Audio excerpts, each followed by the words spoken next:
दुनिया पूजे श्री राम को, लेकिन श्री राम किसके भक्त? श्री राम के आराध्य कौन? श्री राम रूप में आज हमारी टीम इसी सवाल का जवाब खोजेगी।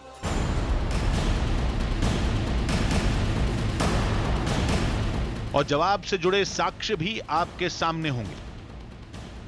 दंडकारण्य का वो अद्भुत शिवलिंग जिसे श्री राम ने अपने हाथों से तराशा,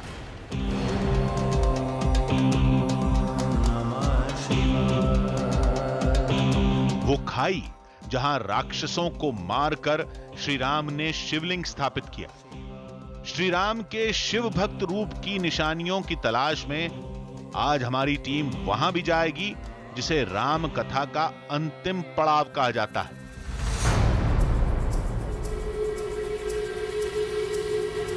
जो हिंदुस्तान के सबसे आखिरी छोर पर गहरे समुद्र के बिल्कुल बीच में है। रेत का वो शिवलिंग जिसे श्री राम ने अपने हाथों से तैयार किया। समंदर का वो किनारा जहां राम सेतु का पहला पत्थर रखा गया। भारत और श्रीलंका के बीच वो 8 टापू जिन्हें राम सेतु के अवशेष कहा जाता है। तैरते पत्थरों के चंद टुकड़े भी जिन्हें राम सेतु का हिस्सा बताया जाता है। तो चलते हैं जंगलों की खाक छानने, उतरते हैं समुद्र की गहराइयों में, खोज कर लाते हैं श्री राम के शिव भक्त रूप से जुड़े कुछ सच्चे साक्ष्यों को। राम सिया राम जय जय राम। श्री राम रूप शिवद्रोही ममदास कहावा, सो नर सपने हूं मोहि न भावा। रामचरितमानस के लंका कांड का यह पहला दोहा है जिसमें श्री राम का शिव भक्त रूप पहली बार सामने आता है। लेकिन प्रभु राम की शिव भक्ति इससे पहले ही शुरू हो गई थी। जब वो जंगलों में वनवास के दिन काट रहे थे तब गुफाओं को अपना बसेरा बनाया था उन्होंने। श्री राम ने कई जगह शिवलिंग की स्थापना की, अपने आराध्य महादेव को याद किया। रामचरितमानस की चौपाइयों में तो उन जगहों के बारे में बहुत ही विस्तार से लिखा गया है। फिर क्या था, हमारी टीम उन जगहों की तलाश में जुट गई। काफी शोध के बाद 2 जगहों के बारे में पता चला। हमें बताया गया वहां आज भी पौराणिक काल के वो शिवलिंग मौजूद हैं जिनका नाता श्री राम से है।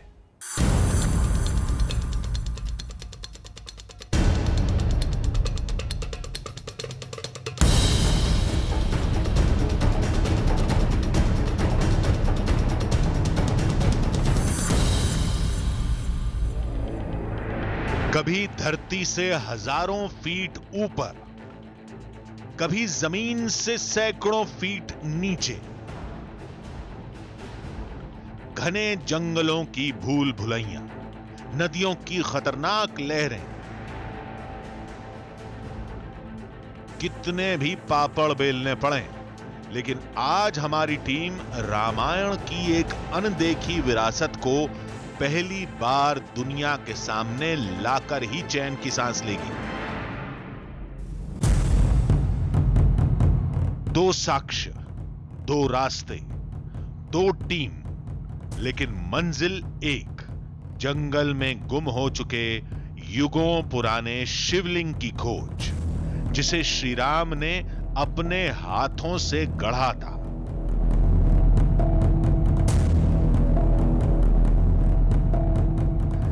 जानकारी के मुताबिक छत्तीसगढ़ के जंगलों में ऐसे 2 शिवलिंग हैं। पहला बस्तर में है और दूसरा बीजापुर में। हमारी पहली टीम रामायण के समय के शिवलिंग की तलाश में बस्तर के लिए निकली। वहां तक केवल कुछ शोधकर्ता और आदिवासी ही पहुंच पाए हैं। वो शिवलिंग पहाड़ की एक बेहद तंग और संकरी जगह पर है। कहते हैं वहां रामायण की और भी कई अनदेखी निशानियां हैं। अगर यह जगह वाकई इतनी पौराणिक है तो इसकी जानकारी आम लोगों को क्यों नहीं, जबकि दावे के मुताबिक उस शिवलिंग की खोज 1958 में ही हो गई थी। आज पहली बार रामायण की वो निशानी लोगों के सामने आएगी और इस काम को हमारी टीम अंजाम देगी। नमस्कार, मेरा नाम सुहेल है और आज हम भगवान राम से जुड़ी कुछ ऐसी निशानियों की तलाश में आए हैं जिन्हें देखकर आप हैरान रह जाएंगे। क्या वो शिवलिंग आज भी मौजूद है जिसकी पूजा खुद राम ने की थी? क्या वो गुफा आज भी है जहां पर भगवान राम ने अपने वनवास के 10.5 साल बिताए? क्या धरती के 100 फीट नीचे आज भी वो पाताल लोक मौजूद है जिसे देखकर इंसान अपनी सुध-बुध खो बैठता है? इसी पाताल लोक की तलाश में आज हम पहुंचे हैं छत्तीसगढ़ के जिले बस्तर में। तो आइए शुरू करते हैं राम की ये नई खोज। दिल में एक अजीब से खौफ के साथ हमारी टीम अंदर दाखिल हुई। पहला कदम रखते ही आंखों के सामने अंधेरा छा गया। न रोशनी की कोई किरण, न रास्ते का कोई अंदाजा। 2 कदम अंदर आने के बाद से यहाँ पर इतना घुप अंधेरा है कि आप अपने हाथ को भी नहीं देख सकते। आप मुझे देख पा रहे हैं हमारे कैमरे की लाइट की वजह से, और आगे हर कदम चलना बेहद मुश्किल काम है। तो हम लाइट का इस्तेमाल करेंगे, लेकिन कोशिश ये करेंगे कि यहाँ का जो वातावरण है, जो नेचुरल एनवायरनमेंट है, जो पिछले कई सदियों से इसी तरह से बरकरार है, उसको किसी भी तरह का नुकसान ना हो। तो चलिए शुरू करते हैं। टॉर्च की रोशनी में गुफा की पहली झलक मिली। सब कुछ साफ साफ देख पाना मुश्किल था, लेकिन कुछ पत्थर दिखे थे जो इस अंधेरे में किसी हीरे की तरह चमक रहे थे।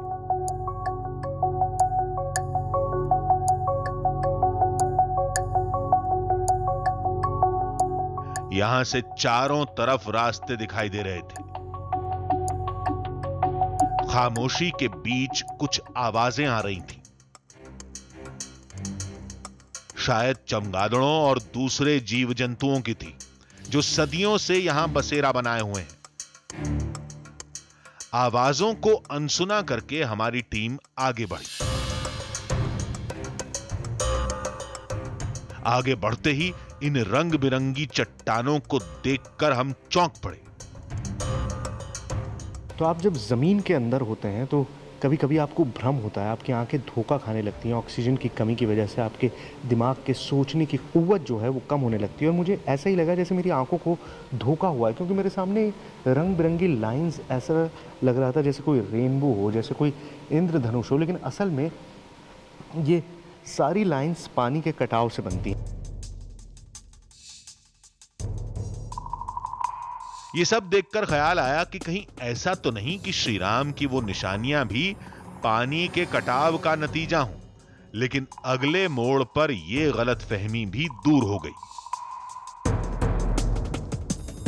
ऐसा लगा जैसे हम किसी विशालकाय कमरे में खड़े थे। मान्यता के मुताबिक यही वो जगह थी जहां वनवास के दौरान भगवान राम ने डेरा जमाया था। ये जो कहानी जुड़ी हुई है इन गुफाओं से कि भगवान राम यहाँ पर आते थे, भगवान राम का वास था वनवास के दौरान, और जब उनकी सेना लौट रही थी लंका पर विजय हासिल करने के बाद, तो पूरी वानर सेना इन्हीं गुफाओं में रुकी थी, इन्हीं गुफाओं में रही थी। और ये बहुत मुमकिन है क्योंकि यहाँ पर ज़मीन में इस तरह के कितने बड़े बड़े चेम्बर्स हैं हमको नहीं पता। किसी ने भी अभी तक इनको पूरी तरह से देखा नहीं है, मापा नहीं है, किसी को भी अंदाज़ा नहीं है कि आखिर ये गुफाएं कहाँ से कहाँ तक जुड़ी हुई है। क्योंकि कहा तो ये भी जाता है कि गुफा जगन्नाथपुरी से भी जुड़ी हुई है, लेकिन इतने बड़े बड़े चेम्बर्स यहाँ पर होना वाकई हैरानी में डालने वाला है, बहुत ही ज़्यादा हैरत अंगेज़ है। आगे का सफर चुनौतियों से भरा है।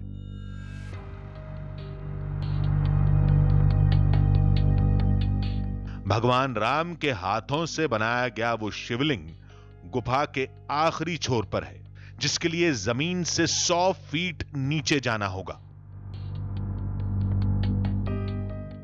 ये इतना छोटा रास्ता है लेकिन ख़तरा बहुत है। हमको ये नहीं पता कि आगे रास्ता बंद है या खुला हुआ है। हो सकता है आगे ऑक्सीजन बहुत कम हो, बहुत ज़्यादा कार्बन डाइऑक्साइड और मीथेन मौजूद हो, जिसकी वजह से दम घुट सकता है। तो ये एक बहुत ख़तरनाक कदम है जो मैं उठाऊंगा, और बहुत देर से मैं यहाँ बैठ के सोच रहा था कि मुझे करना चाहिए या नहीं करना चाहिए, क्योंकि ये जानलेवा भी हो सकता है। लेकिन अब मैंने फैसला किया है कि मैं थोड़ी दूर जाके देखता हूँ कि मैं कहाँ तक पहुँच सकता हूँ।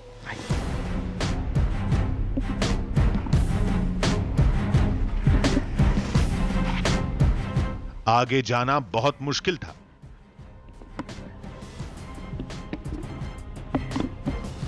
लेकिन रामायण की उस अद्भुत निशानी की तलाश में हम हर जोखिम उठाने के लिए तैयार थे।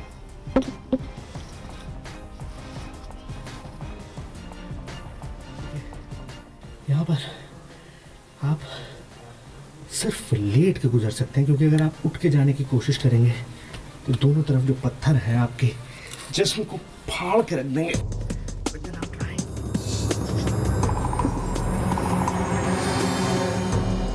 एक परेशानी खत्म हुई तो अगली मुसीबत सामने थी। आगे का रास्ता एकदम से संकरा हो गया।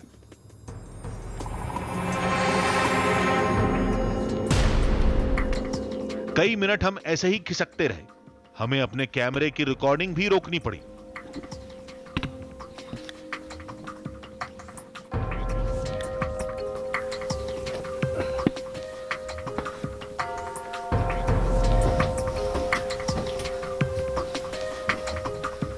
तो हम इस पैसेज में पिछले 15-20 मिनट से खिसक रहे थे, और उसकी रिकॉर्डिंग भी मेरे पास मौजूद नहीं है, क्योंकि वहाँ कैमरा चलाने की कोई जगह नहीं थी। मेरे कैमरामैन कैमरा नहीं चला सकते थे। वो किसी तरह से खिसक कर यहाँ पहुँचे। यहाँ थोड़ी सी जगह है, थोड़ा स्पेस ज़्यादा है, लेकिन एक ख़तरे की जो घंटी है वो ये है, ये नमी। ये पानी बेहद ख़तरनाक होता है, क्योंकि हो सकता है आगे मिट्टी धंसी हुई हो और रास्ता बंद हो, और ऐसे में जो हमारी इस वक्त हालत है उसमें बिना रुके वापस जाना शायद मुमकिन नहीं होगा।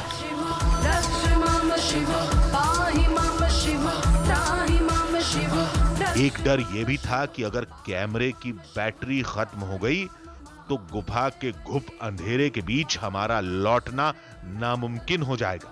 इसलिए हमें जल्दी से जल्दी उस अद्भुत शिवलिंग तक पहुंचना था। नमः शिवाय।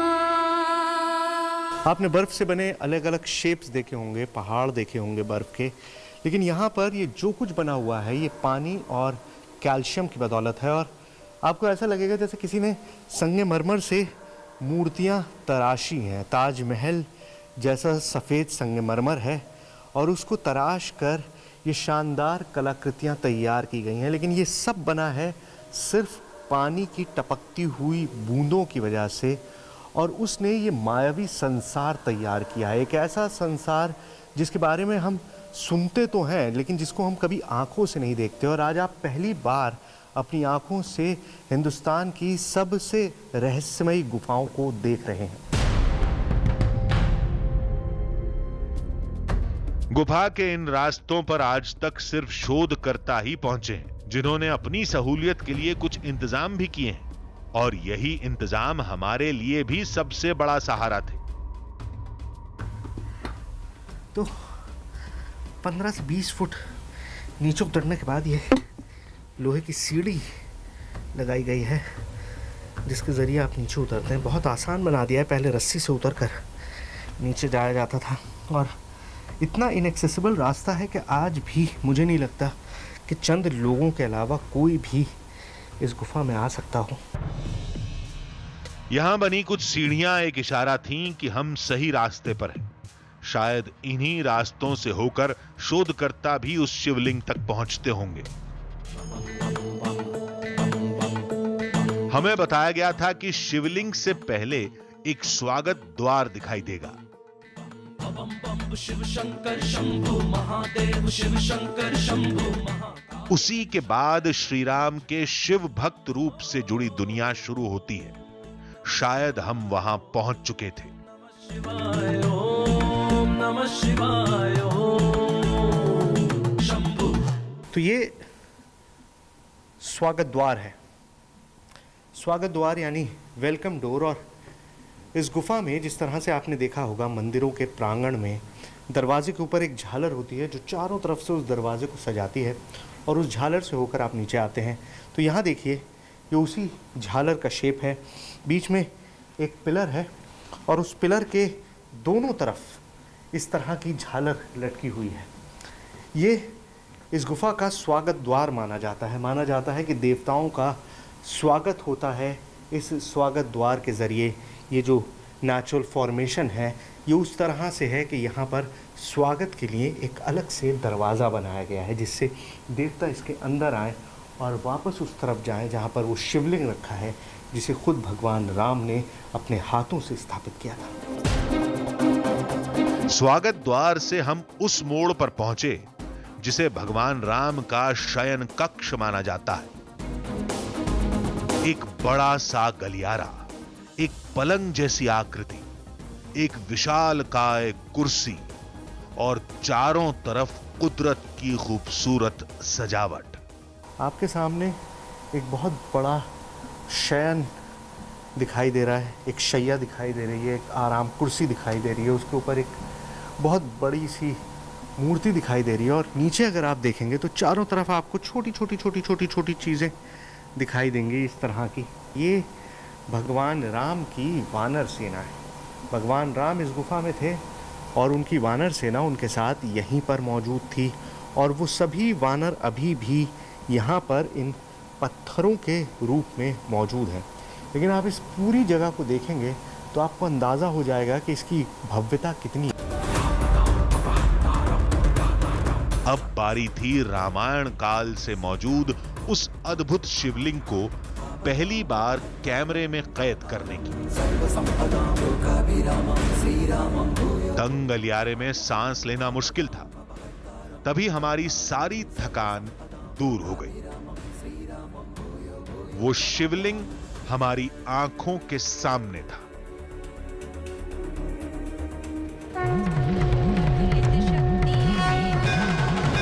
वाकई एक अद्भुत शिवरूप, जैसे किसी इंसान ने ही तराशा हो। यहाँ पर वो पिंडी है, वो शिवलिंग है जिसके बारे में मान्यता है कि खुद भगवान राम ने इस गुफा में इस शिवलिंग की पूजा की थी। यहाँ आगे रास्ता बेहद संकरा है और लोग मानते हैं कि इसी रास्ते से आप देवलोक भी पहुँच सकते हैं। तो इस शिवलिंग को देखिए, ये वो शिवलिंग है जिसके बारे में मान्यता है कि भगवान राम ने इस शिवलिंग की पूजा की थी जब वो वनवास में थे, जब वो इस इलाके में घूम रहे थे 10.5 साल तक, तब इस शिवलिंग की वो पूजा करते थे।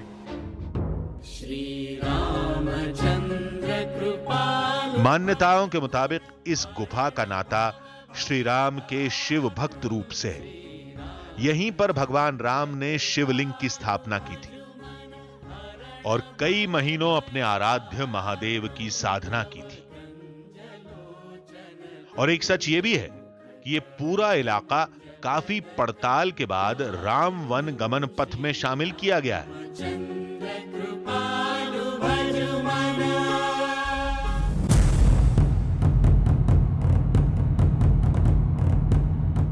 वहीं हमारी दूसरी टीम मंजिल की तलाश में जंगल को चीरते हुए बढ़ी जा रही थी। तलाश थी उस चमत्कारी शिवलिंग की जिसका नाता श्री राम के शिव भक्त रूप से है। रामायण की कहानी के मुताबिक वनवास के समय श्री राम ने दंडक वन में कई राक्षसों का वध किया था, लेकिन अद्भुत शक्ति की वजह से राक्षस बार बार जिंदा हो जाते। फिर अगस्त्य ऋषि के इशारे पर श्री राम ने राक्षसों को एक खाई में भरकर वहां एक शिवलिंग स्थापित कर दिया। आदिवासियों ने इसी जगह का पता दिया था। दावे के मुताबिक इसके अंदर ही वो शिवलिंग है जिसे वनवास में श्री राम ने बनाया था। आदिवासियों के मुताबिक पहाड़ की खो में एक गहरी जगह पर वो शिवलिंग है, जिसका ऊपरी हिस्सा गुफा की छत को छूता है। लगता है पूरे पहाड़ का वजन शिवलिंग पर ही टिका है। उस शिवलिंग के नीचे ही श्री राम ने राक्षसों को दफन किया था।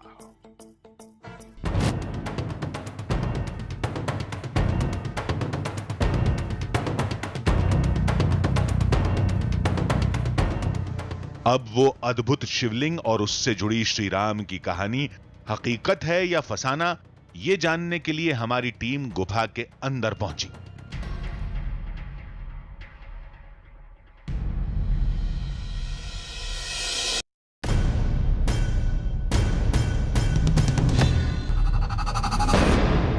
शायद गुफा में सालों बाद किसी इंसान के कदम पड़े थे। हमारी टीम यहां हर खतरे से अनजान थी।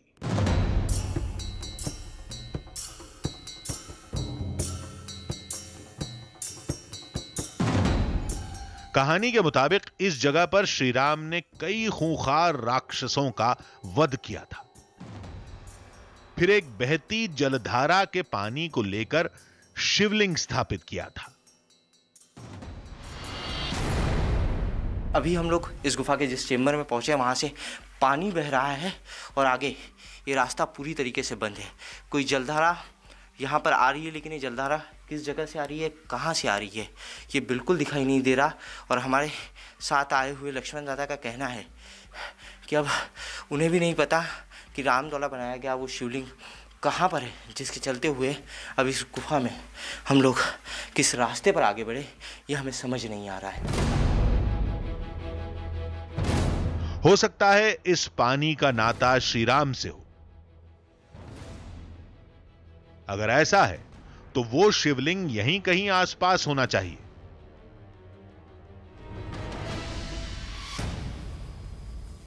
हर कदम के साथ खतरा बढ़ता जा रहा था। जब इतना रिस्क ले लिया तो उस शिवलिंग को भी तलाश ही लेंगे। तभी हमारे साथ आया आदिवासी हाथ जोड़कर खड़ा हो गया। वहां एक शिवलिंग था, वही जिसकी हमें तलाश थी।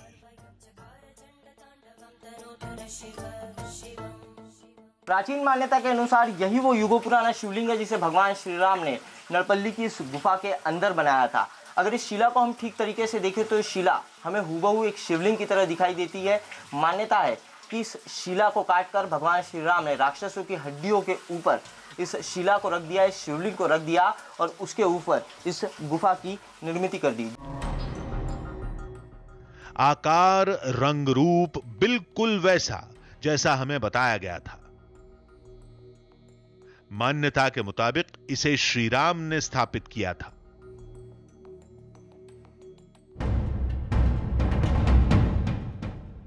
शिवलिंग थोड़ी ऊंचाई पर था। गुफा की छत काफी करीब थी। साथ में पानी भी बह रहा था। मतलब तस्वीर हूबहू दावे के मुताबिक।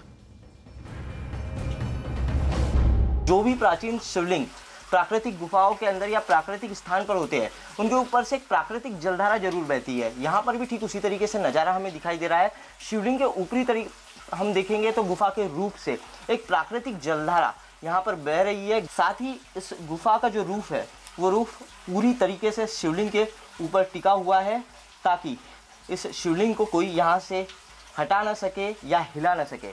और इस शिवलिंग को लेकर भी यही मान्यता है कि यह शिवलिंग राक्षसों की हड्डियों के ऊपर श्री राम ने स्थापित किया है और इसे इस तरीके से श्री राम ने बनाया था कि कभी इस शिवलिंग को कोई हटा ना सके और ये राक्षस फिर से जिंदा ना हो सके।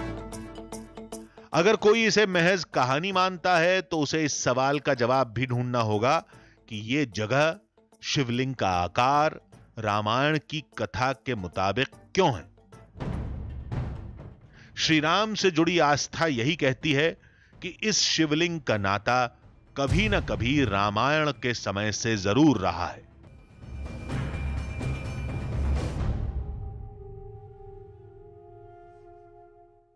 श्री राम की शिव भक्ति का सबसे अहम मोड़ उस समय आता है जब वो अपनी सेना के साथ लंका कूच करते हैं।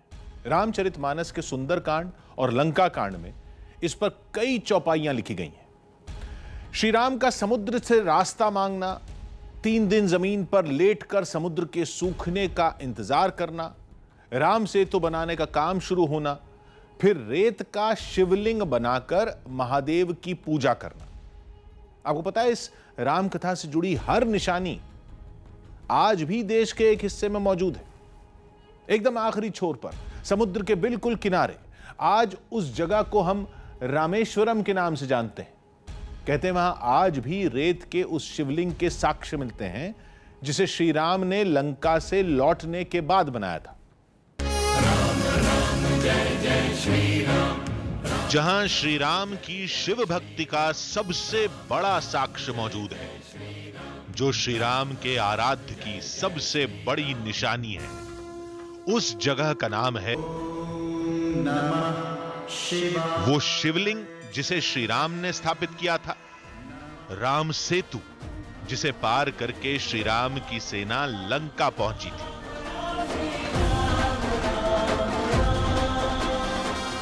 नमस्कार, मेरा नाम सुहेल है और इस वक्त मैं मौजूद हूं हमारे देश के सबसे मशहूर ब्रिज पंबन ब्रिज पर, जो हमारे देश को जोड़ता है रामेश्वरम से। और आज इसी ब्रिज के जरिए हम आपको एक ऐसी जगह लेकर चलेंगे जिसका सीधा रिश्ता है भगवान राम से, जहां पर भगवान राम ने एक लंबा वक्त बिताया।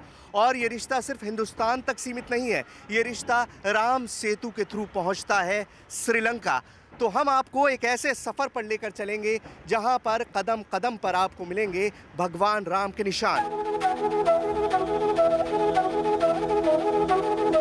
रामनाथपुरम में एक जगह है जिसका रामायण से गहरा नाता रहा। हे महाविशाल समुद्र देव, हमें अपने जल के मध्य से लंका जाने का मार्ग देने की कृपा करें। जिसके मुताबिक लंका का रास्ता पाने के लिए श्री राम ने समुद्र की 3 दिन तक पूजा की थी।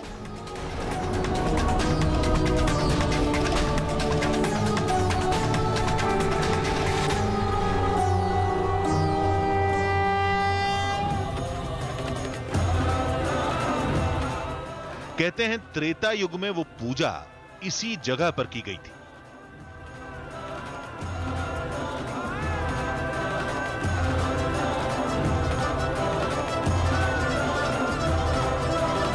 रामेश्वर का हमारा ये सफर जारी है, लेकिन इस वक्त जिस मंदिर में हम मौजूद हैं उसे आदि रामेश्वर कहा जाता है। मान्यता ये है कि ये वो जगह है जहां पर भगवान राम 3 दिन तक समुद्र देवता के इंतजार में तपस्या में लेटे रहे। इसीलिए इस मंदिर का नाम है दर्भशयनम तिरुपलानी मंदिर।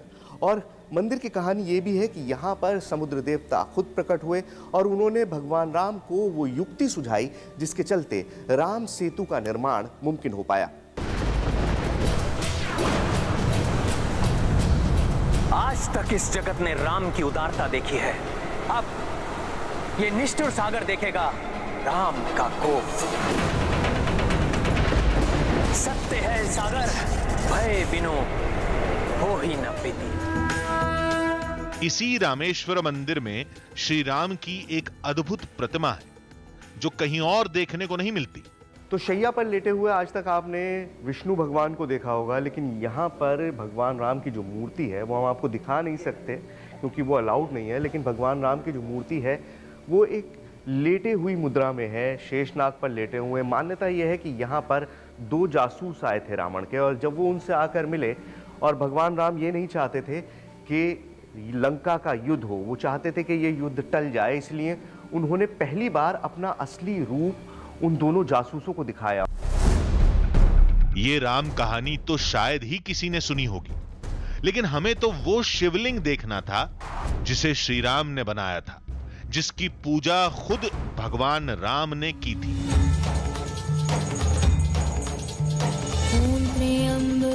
साथ ही राम सेतु को भी पहली बार दुनिया के सामने लाना था।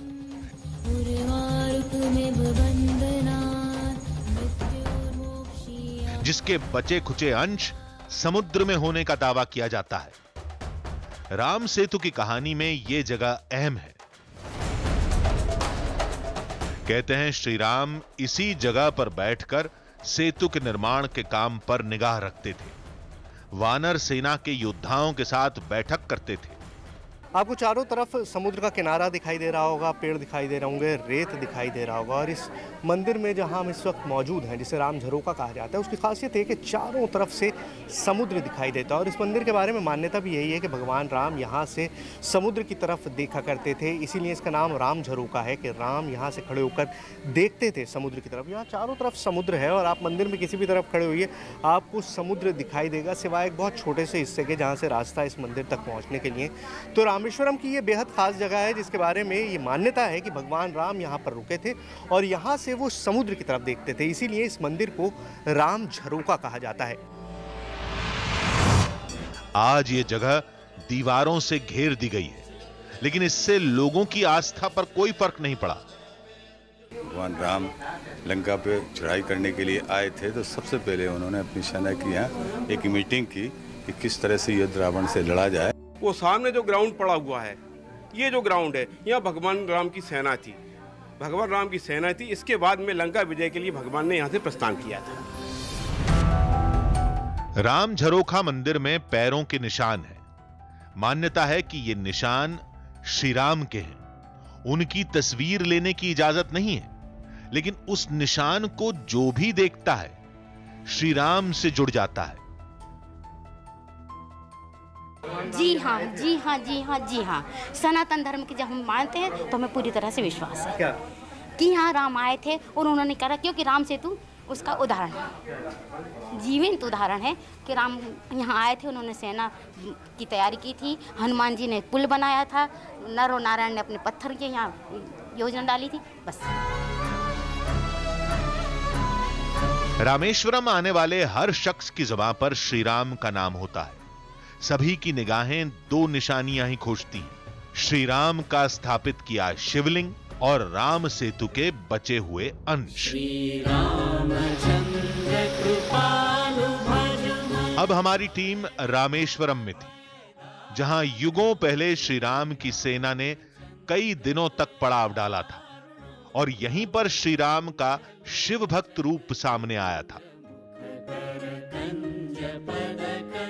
तो चलिए रामेश्वरम का अपना ये सफ़र हम शुरू करते हैं। और जैसा मैंने आपको बताया कि इस इलाके के ज़र्रे ज़र्रे में राम बसे हैं, यहाँ की हर चीज़ का ताल्लुक भगवान राम से है और यहाँ की हर मान्यता, हर प्रथा राम से सीधा ताल्लुक रखती है। इस वक्त जिस जगह पर हम खड़े हैं उसे अग्नि तीर्थम कहा जाता है और यहाँ पर स्नान करने के बाद ही मंदिर में दर्शन के लिए जाया जाता है। मान्यता है कि आज रामेश्वरम में जहां ये रामनाथ स्वामी मंदिर है, रेत का शिवलिंग यहीं बना था।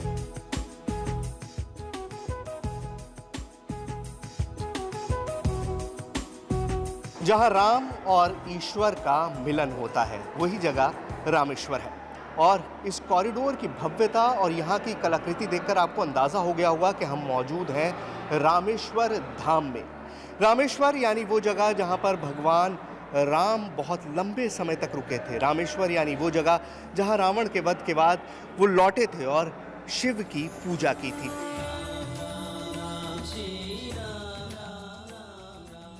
यहां से दो मान्यताएं जुड़ती हैं। एक के मुताबिक श्री राम ने लंका जाते वक्त शिवलिंग बनाया था, तो कुछ लोग कहते हैं कि श्री राम ने रावण का वध करने के बाद वो शिवलिंग स्थापित किया था।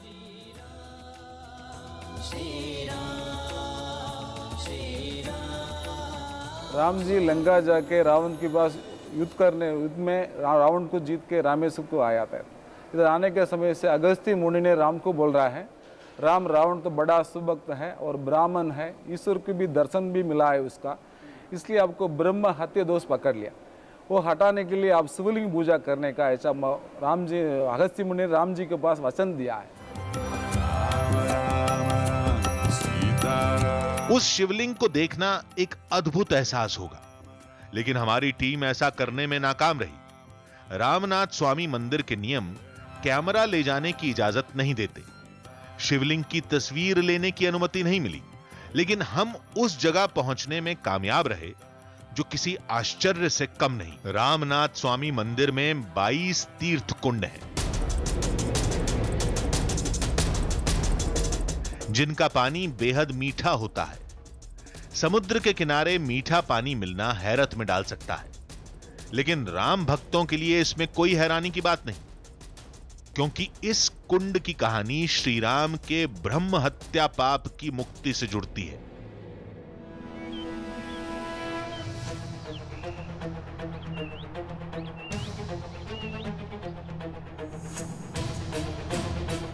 अगस्त्य महामुनि ने बोला, यहाँ समुद्र में नहाने से आप पाप नहीं धोएगा।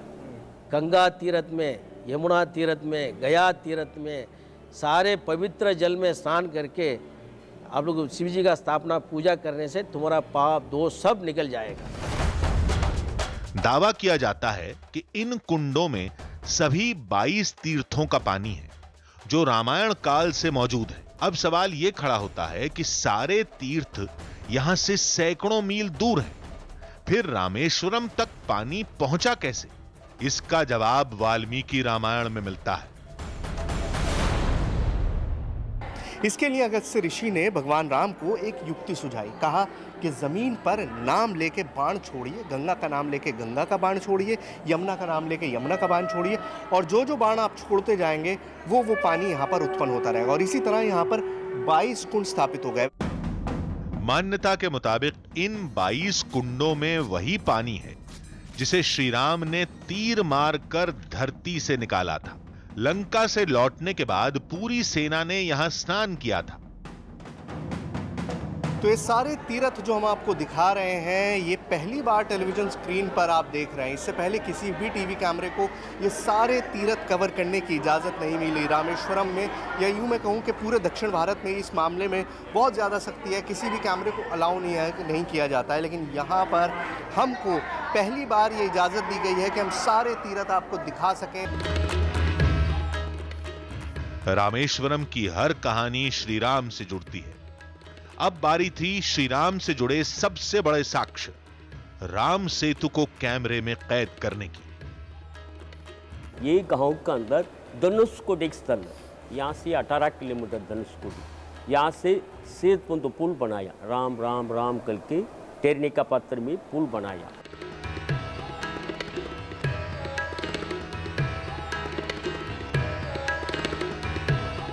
राम सेतु की तलाश में हमारी टीम रामेश्वरम से 18 किलोमीटर दूर धनुषकोडी की तरफ बढ़ी। रास्ते में कुछ ऐसे पत्थर मिले जिन्हें राम सेतु का पहला साक्ष्य कहा जा सकता है। जिस भी मछुआरे को वो फ्लोटिंग स्टोन मिलता है राम सेतु वाला, यानी वो पत्थर जो पानी में तैरता हुआ नजर आता है, उसको लाके यहाँ पे रख दिया जाता है। और यहाँ बहुत सारे छोटे बड़े हर तरह के पत्थर जमा है। मैं आपको दिखाता हूँ किस तरह से फ्लोट करते हैं, ये किस तरह से बहते हैं।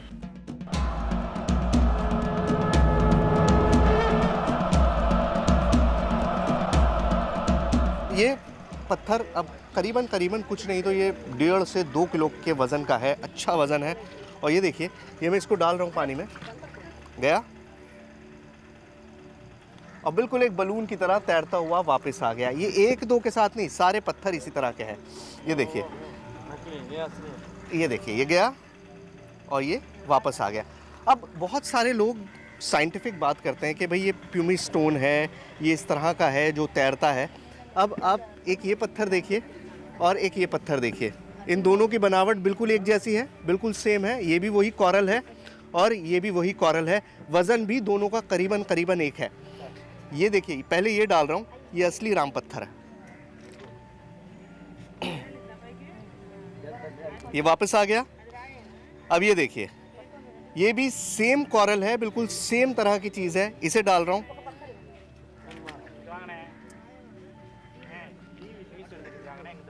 गायब। ये वो वाला है जो हमने पहले डाला था और दूसरा वाला निकाल, ये रहा पानी के अंदर। ये देखिए, ये रहा। तो ये राम सेतु के पत्थर हैं यहाँ पर, और इससे बहुत बड़े बड़े पत्थर अभी हम आपको दिखाएंगे जब हम धनुषकोडी जाएंगे, वो जगह जहाँ से राम सेतु को बनाना शुरू किया गया था। ये शुरुआत है, अभी बहुत कुछ बाकी है। आइए। आज पहली बार राम कथा की सबसे बड़ी निशानी, वो राम सेतु किसी टीवी कैमरे में कैद होने वाला था।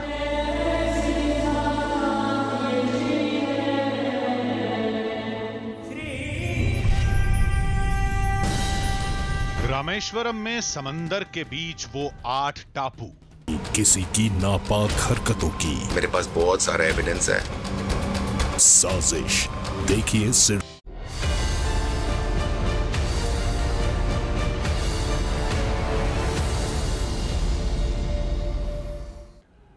राम सेतु, रामायण की सबसे बड़ी निशानी, श्री राम के शिव भक्त रूप का सबसे बड़ा साक्ष्य।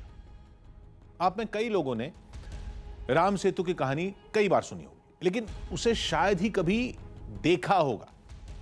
रामचरितमानस हो या रामायण, श्री राम से जुड़े हर किस्से में राम सेतु का जिक्र है। अगर राम सेतु इतना अहम है तो उसके साक्ष्य कहां हैं? कहां हैं उसकी निशानियां? कई जानकारों से बात करने के बाद पता चला कि रामेश्वरम में धनुषकोडी से आगे श्रीलंका के करीब उस राम सेतु के अवशेष आज भी देखे जाते हैं।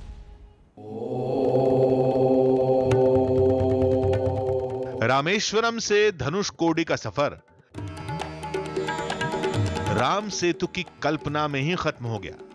उस पौराणिक साक्ष्य को देखने का रोमांच बढ़ता जा रहा था। उपग्रह से मिलने वाली इस तस्वीर को हम अक्सर देखते हैं, जिसमें तमिलनाडु के धनुषकोडी और श्रीलंका के मन्नार के बीच पतली रेखा दिखती है। कहते हैं ये पतली सी रेखा ही राम सेतु है, जिसे एडम्स ब्रिज भी कहते हैं। गूगल मैप के मुताबिक वो पतली रेखा 8 टापुओं की है, जो धनुषकोडी और श्रीलंका के बीच समुद्र में पाए जाते हैं। इन टापुओं को राम सेतु का अवशेष बताया जाता है। आज बरसों पुरानी पहेली सुलझने वाली थी।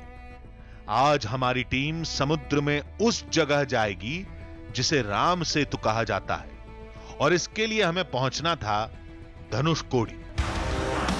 धनुषकोडी कभी गुलजार हुआ करता था, आज केवल खंडहर रह गए। 1964 के चक्रवात ने यहां सब कुछ खत्म कर दिया।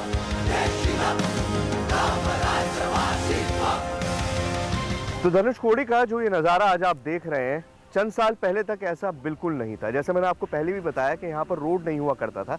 ये रोड अभी कुछ साल पहले ही बना है, लेकिन ऐसा नहीं है कि शहर में बसावट नहीं थी। शहर में बसावट तो युगों से है, और 1964 से पहले तक तो यहाँ पर एक ट्रेन भी आती थी। पंबन से रामेश्वरम आने वाली ट्रेन यहाँ पर आती थी, और यहाँ जो आपको खंडर दिखाई दे रहा है, ये वो रेलवे स्टेशन हुआ करता था जहाँ पर वो ट्रेन आकर रुका करती थी।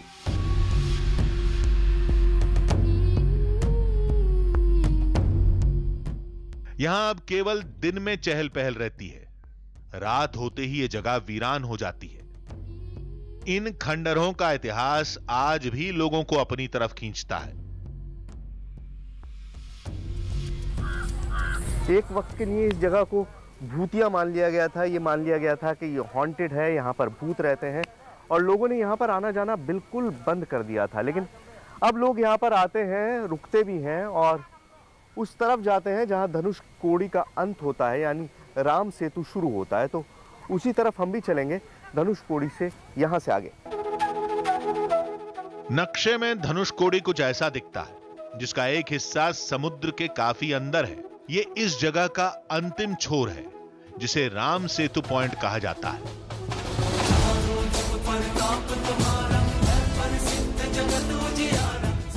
दावे के मुताबिक राम सेतु पॉइंट पर ही सेतु का पहला पत्थर रखा गया था।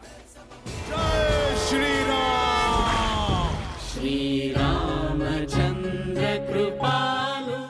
जब राम लंका विजय से लौटे तो इस जगह पर तीर मारकर सेतु को तोड़ दिया था।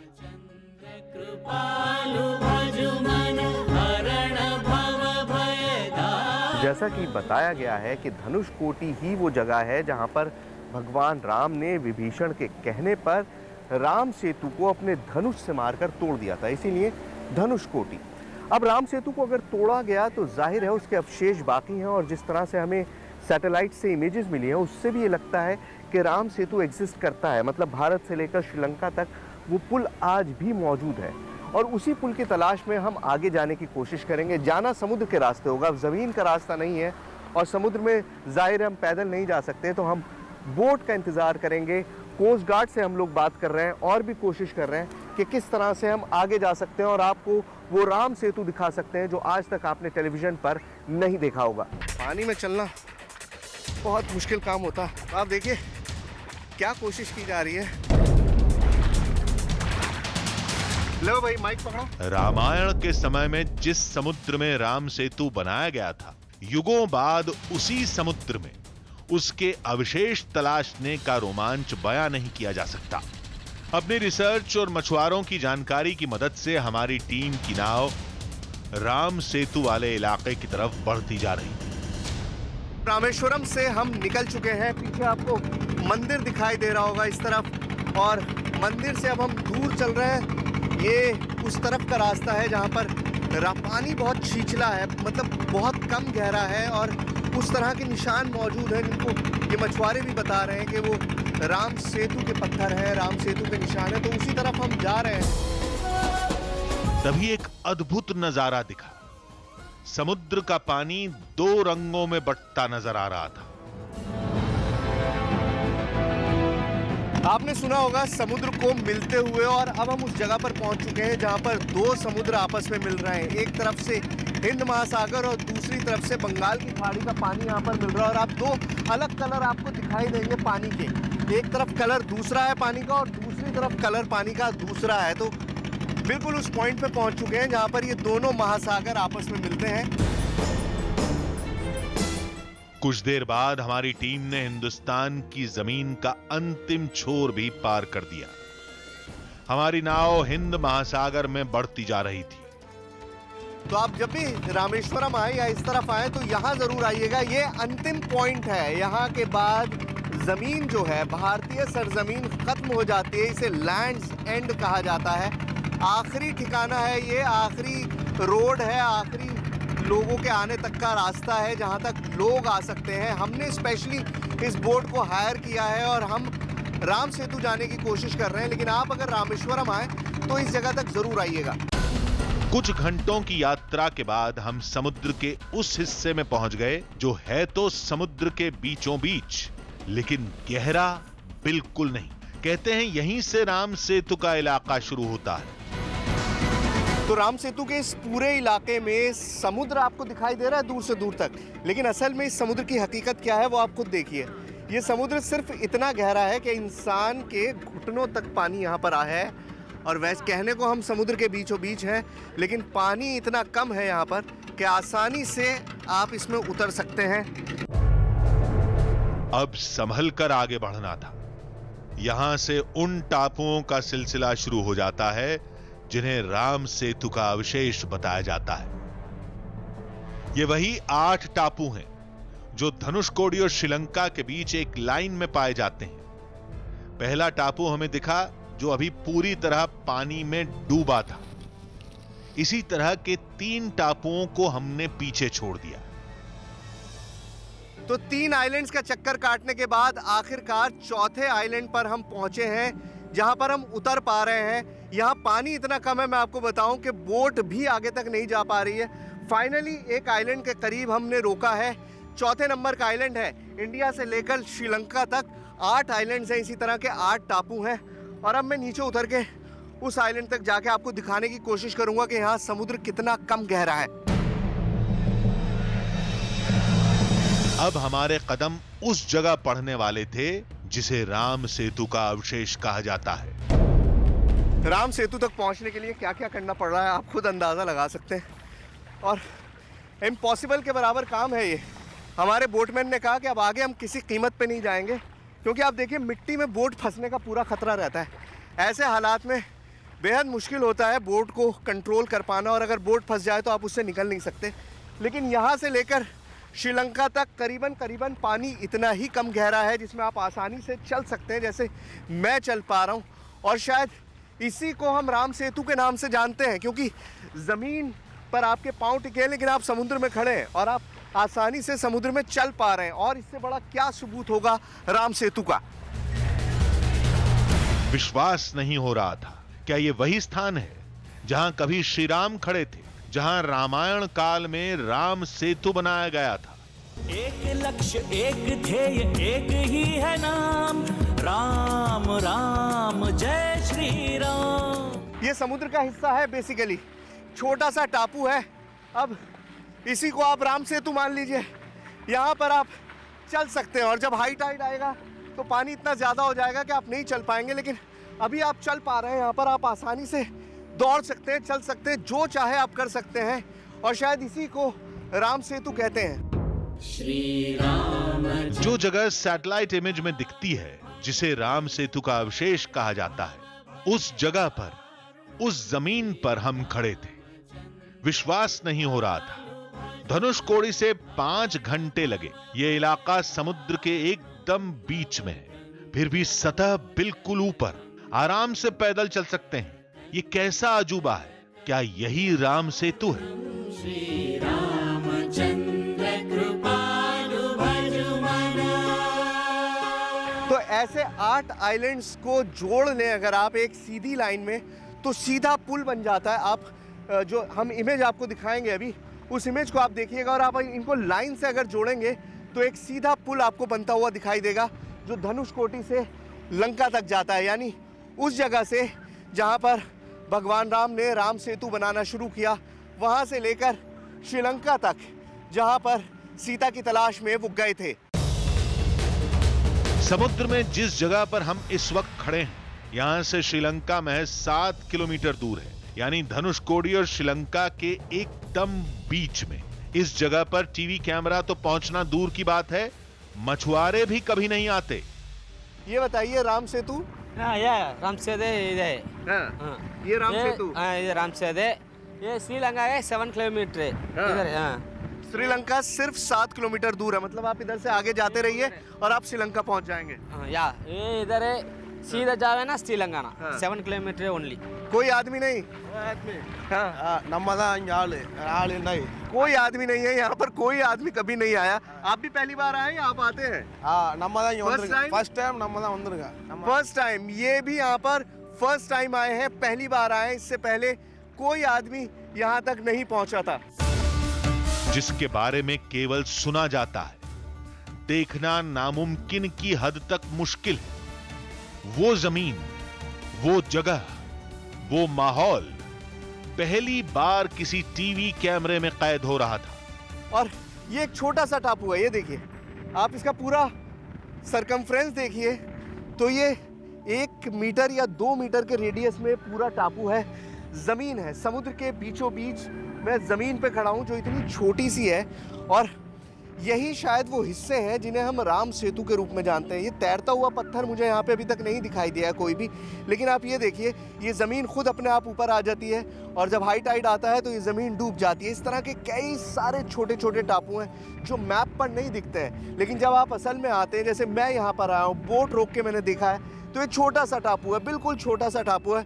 और 2 कदम मैं चलूँगा तो मैं वापस समुद्र में चला जाऊँगा। ये मैं समुद्र में आ गया। मतलब मैं ज़मीन में 2 कदम चलूँगा तो मैं ज़मीन पे पहुँच जाऊँगा। ये मैं ज़मीन पर आ गया। और वापस अगर मैं जाऊँगा पानी के अंदर तो मैं वापस समुद्र में चला जाऊँगा। तो इसी तरह के छोटे छोटे कई सारे टापू हैं जिनकी शायद गिनती भी नहीं है और जो शायद अपने आप में राम सेतु का ही हिस्सा है। रामायण में लिखा है कि सेतु बनाने के लिए समुद्र देवता ने इस इलाके में अपनी लहरों को कम कर दिया था ताकि पत्थर एक जगह पर टिक सके। यहां आज भी लहरों की रफ्तार बाकी समुद्र के मुकाबले बेहद कम रहती है। राम सेतु के आसपास जो समुद्र है उसकी सबसे बड़ी खासियत यह है कि एक तो गहराई बहुत कम है और दूसरा इसी वजह से शायद लहरें देखिए आप, बहुत छोटी छोटी लहरें होती हैं। आपने अगर समुद्र की लहरें देखी होंगी तो बड़ी बड़ी लहरें होती हैं, बहुत तेज़ बहाव होता है। लेकिन यहाँ पर हम बिल्कुल बीच रास्ते में हैं। मतलब यहाँ से चंद किलोमीटर की दूरी पर श्रीलंका है।